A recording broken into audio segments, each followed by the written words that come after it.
Eesti Pangas on valminud värske majandusprognoos. Mis ootab ees Eesti majandust lähiaastatel? Eesti majandusel läheb praegu küllaltki hästi.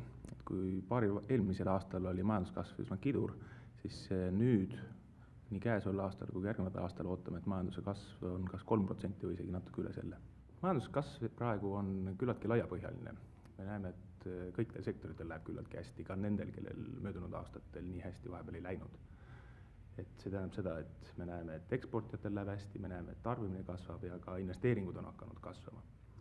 See on toonud kaasa selle, et tööpuudus on ka ajaloo madalamatel tasemetel ja ega ettevõtetel väga kerge uusi töötajaid praegu leida ei ole. Viimased mitu aastat on tegelikult ettevõtetel olnud raske töötajaid leida ja selline tööjõupiirang on kindlasti uus normaalsus Eesti ettevõtetele.